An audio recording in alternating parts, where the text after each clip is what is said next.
USS Tuscaloosa, not the USS Alabama. This was a major battleship that served from the 1940s to the 1960s. This ship fought through World War II and D-Day. D-Day was a very respectful moment for the ship. Out of all the ships that fought during D-Day, the USS Tuscaloosa was the only ship to survive the mass destruction of D-Day. The only ship. This is the Moonweeks Lodge sign. It is fallen over, but it's a restaurant and a hotel. And Paul Bear Bryant loved to come here a lot to eat breakfast, and he usually came here a lot of the time. And it is the restaurant is closed down, and the hotel I think you can still go to, and everything else here is made from 4th grade except for the Moonweeks Hotel is made from all the other grades. This is the Tuscaloosa Regional Airport. They train the British, the French, and the American for soldiers to be pilots in World War II. Right here, these are some replicas of what the planes look like from the Tuscaloosa Regional Airport.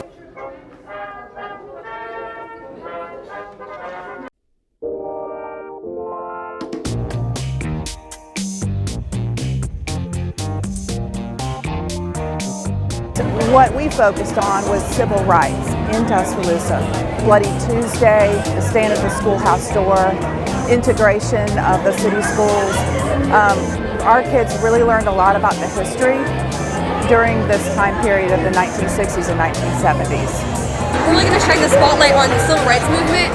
So we have these scrapbooks made by our 7th graders. We have to talk about the university, and we have some parts about the Civil Rights Act of 1964. So we also have this video that our 8th grade made, and it represents different things that happened during the 60s and 80s time period. So the 8th graders each interviewed somebody for the Bicentennial project. They put the interviews together in a video format. Then we had a group led with me and 3 more people to put the video together with a bunch of facts.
Basically at our school we have enrichment classes, and each class was assigned a topic throughout that time period. So our booth as a whole is just a big timeline over the 20s through 40s. So we cover topics like the Great Depression, then we talk a lot about inventions, pop culture, those types of things. Every grade in the school contributed to it because we have a class in the mornings called JAG Life, which is like an enrichment class. And what we did is we each got a certain area that we did our projects on.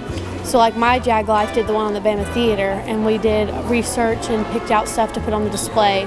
And then the docents constructed the wood framing, and then we just hung all the different students' presentations up there. So it shows that basically everyone in the school helped work on this one project.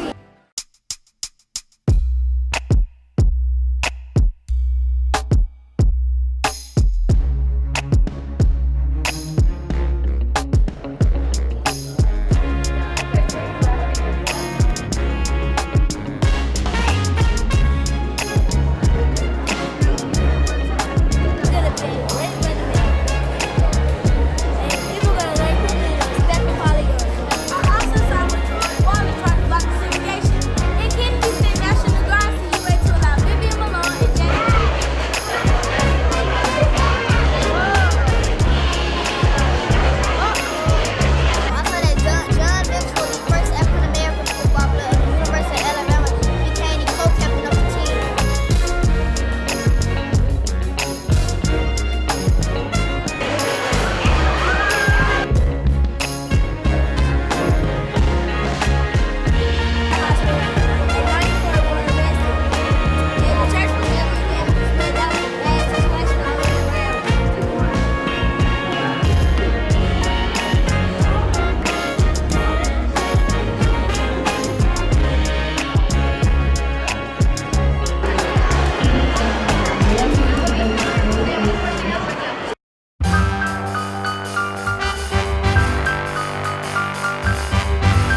history going on there. We got Dreamland, Dana Washington, General Hospital. Our kindergarten students, they dressed up for our time period, 1940, 1960, and they took pictures. And then our first grade students sang a song by Dinah Washington, her Grammy song. Second grade did a picture graph of Nick Saban and Bear Bryant and voted who they thought was best, which is really cool because they actually picked Bear Bryant, which was a little different than we thought it was going to be. Third grade worked with our BF Goodrich stuff and repurposed a tire and did Tinkercad. Fourth grade did Arthur and Lucy and her journey through the civil rights. And then fifth grade did an interview with Dreamland and also did some shoes and race cars for us.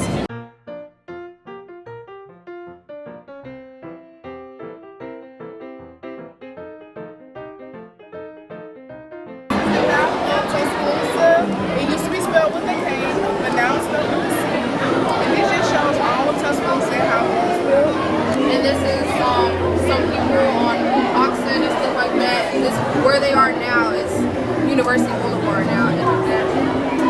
And right here, this is just a slideshow, basically showing you how Tuscaloosa was and Northport and how the University of Alabama is. This is the University of Alabama when it was like kind of first made. This is downtown, how it used to look before as well. This is what a coal miner would look like. You would start at a really young age, like 6 or 7. You start really early, and they would have to use buckets as their lunch box.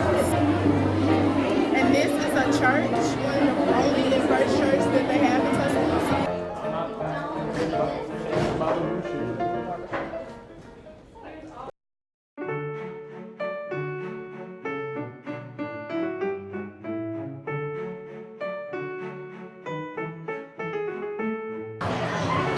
It was built in 1829. It was designed by an architect named William Nicholas. He was the Alabama slave architect from 1827 to 1833. The style of the boarding house is low country cottage style, meaning the main living spaces are raised above the ground for fear of flooding. The Boarding House Museum is the oldest structure on the University of Alabama campus. The building serves as a dining hall, hotel, and residence for the university steward. Amelia Gale Gordy was the first female librarian in the state of Alabama. And that is all about the boarding house.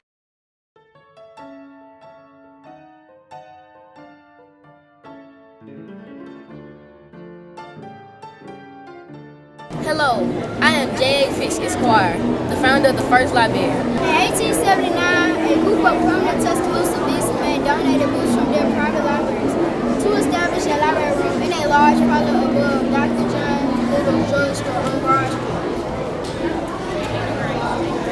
I, J.A. Fish Esquire, subscribed $50 cash and 100 valuable books to the beginnings of the library and asked fellow citizens to also join in on the effort. What would become the library room was carpeted and furnished in a manner to reflect credit upon the city. In 1881, after only 2 years, Tuscaloosa's first city library closed because it wasn't being used. In 1911, a group of progressive women formed the Up to Date Club and pressed the Tuscaloosa County Board of Revenue to allocate funds for a new library. The board released 2 rooms in the basement of the old Tuscaloosa County Courthouse to establish a county library to be staffed by a librarian and kept open to every citizen of the county. By 1922, the Tuscaloosa County Library had become a funded community service with a full-time librarian. We are the 2019 Up to Date Club.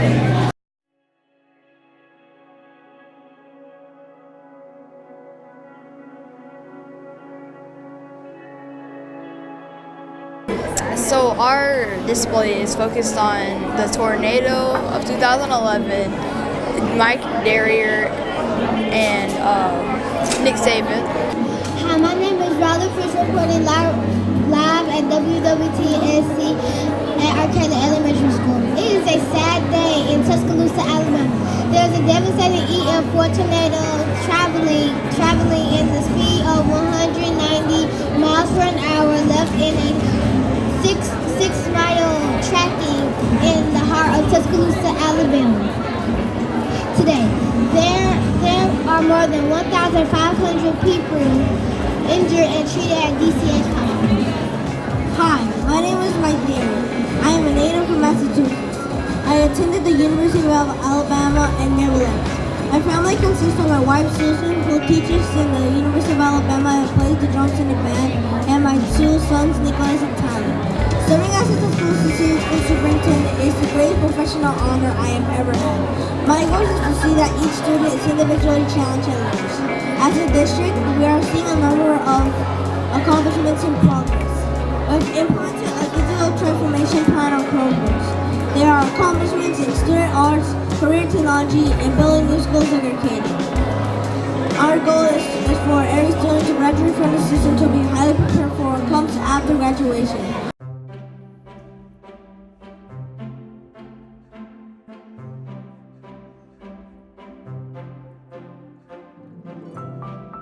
Welcome, we are Tuscaloosa Magna School Elementary. Our time period is 1819 to 1830. So this is the Capitol. Us fourth graders painted that, and the Capitol was built in 1826 to 1829.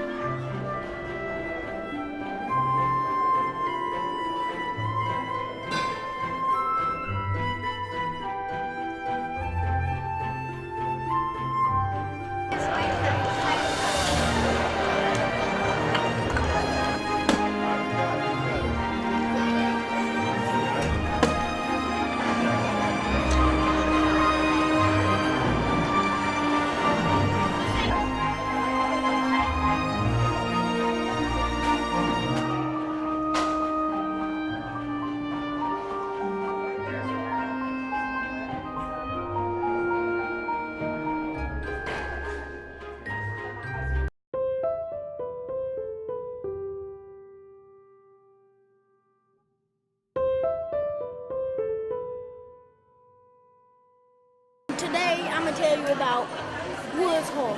It's named after the first president of the University of Alabama, Alva Woods. And it was saved in 1831. So, as we all know, the capital is Montgomery. And so, for them to move the capital from Tuscaloosa all the way to Montgomery, they used 13 wagons, and they loaded up all the wagons with their documents and forms, like their documents and papers, and they had over 2,000 documents and papers to carry all the way to the Montgomery Capitol building. So, the reason they moved from Tuscaloosa was because back then the Tuscaloosa State Capitol was so close to the Black Warrior River that it had a high percentage of flooding.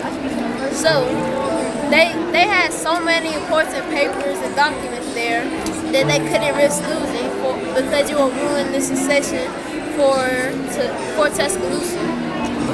Horace King was a respected bridge builder in the South. Horace King was born a slave on September 8, 1807. Horace King built a bridge to cover a wide river on stone-piled pillars. Horace King was elected to the state after the Civil War. Horace King was the greatest bridge builder of the 19th century.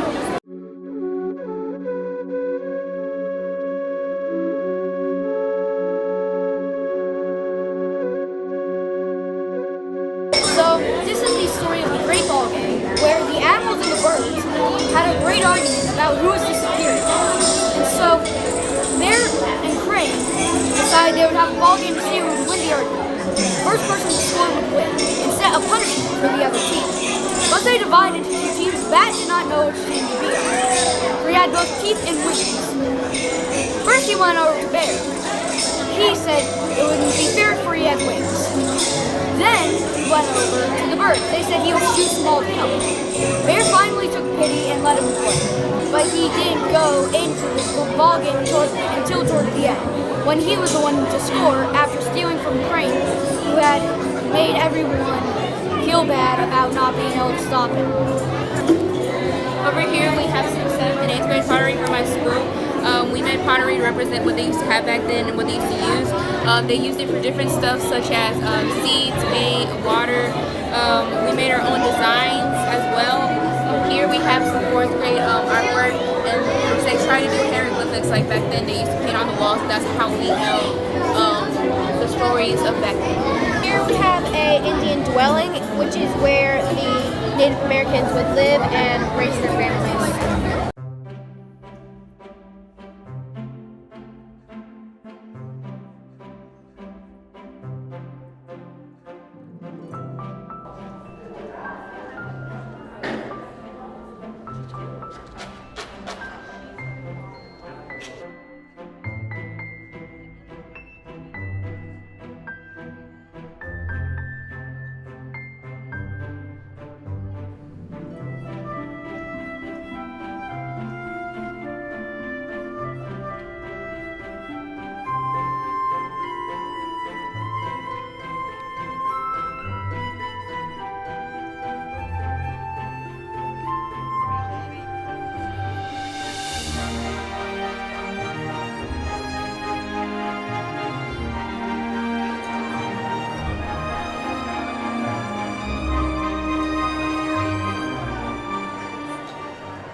glad to also introduce the next celebration like this is much more necessary. Thank you, Captain Jay and Julia, for hosting this wonderful celebration of our city.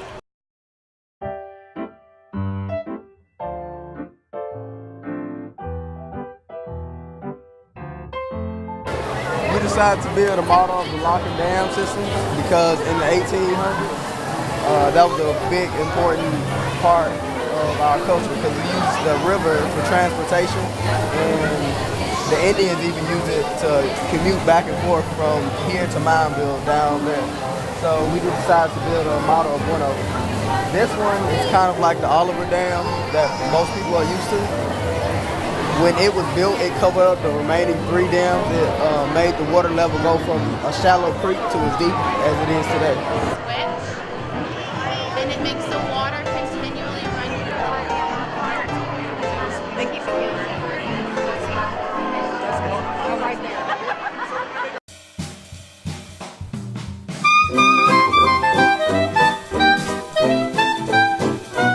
Our event is the 1920s to the 1940s.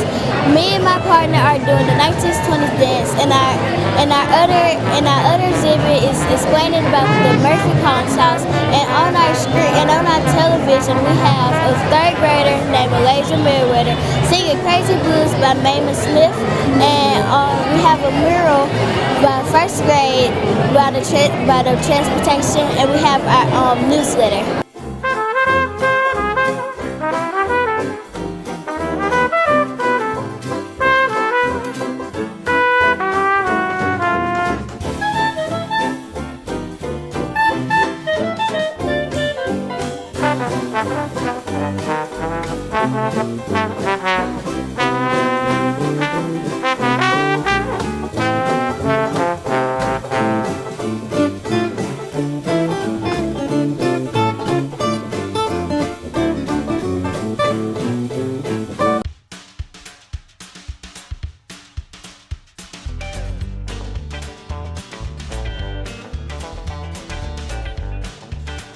Coal mining is the process of extracting coal from the ground. Coal can be used to generate electricity and to make steel. Coal miners work underground. Coal mines in Tuscaloosa are 1,400 to 2,100 feet deep, making them some of the deepest shaft coal mines in North America. There were great demand for coal mining during World War II to 1939 to 1945. But by the 1950s, coal mining had declined. However, coal mining still takes place in Tuscaloosa today. Most of the coal, which is used to create the metal steel, and is shipped overseas. B.F. Goodrich makes tires for cars, trucks, and racing vehicles. It opened in Tuscaloosa over 70 years ago in 1945. When Tuscaloosa's returned home from World War II, many of them applied for jobs at B.F. Goodrich. B.F. Goodrich has made a major economic impact on our community, creating jobs and generating income, and is one of the largest employers in Tuscaloosa. The first tire came off the assembly line on October 23rd, 1946. So, I'm talking about these pictures right here. This is University Boulevard back in the 1940s to 1960s. If this looks familiar, this is the City Hall. This is City Hall. And right here in present day time, Chong, if y'all have ever been there, that would be somewhere around here. And this is the Birchfield Hotel, which is around the 1940s and 1960s. And it was the first and only hotel during this time period. And it was made by the Birchfield family.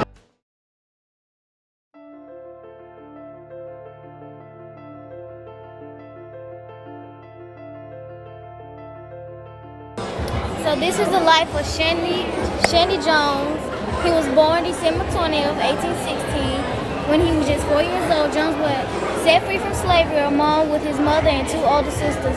Although it was illegal to educate slaves at the time, Shandy learned to read and write. Because his father was likely one of the plantation owners, Shandy's wild parent features might have helped him to pursue his education further without fear. As he grew into a man, Jones was only one of 500 free men of color in the state of Alabama. In 1837, Shandy Jones bought and ran a barbershop on Board Street, present-day University Boulevard. He served both white and black clientele. Jones helped other slaves buy their freedom and was also wealthy enough to loan them money so that they could start business of their own. Shandy Jones was one of the richest black men in Alabama by the end of the 1860s. In 1866, Shandy Jones founded Hunter's Chapel, which is now A&B Zion Church. The church met in a grove east of the city and had over 150 members. Jones also started his own school nearby the same grove, educating African Americans, became a key feature of Jones' political goals later in his career. From 1868 to 1870, Shandy Jones served as an Alabama legislator, often as a member of the Republican Party, where his main efforts were pointing at better education opportunities for African Americans. Jones was the first black elected official from the Tuscaloosa County. The other representative from Tuscaloosa, Ivan Randolph, was a KKK supporter and owner of a newspaper. Randolph often used his newspaper to depict Jones in racist or violent cartoons and other newspapers attempted to write letters against Jones' education policies. By 1871, Ulysses S. Grant appointed Jones to the position of the inspector at the Mobile Custom House. Jones remained in the position for 13 years and later died of a heart condition on February 4th, 1886. And this is the life of Shandy Jones.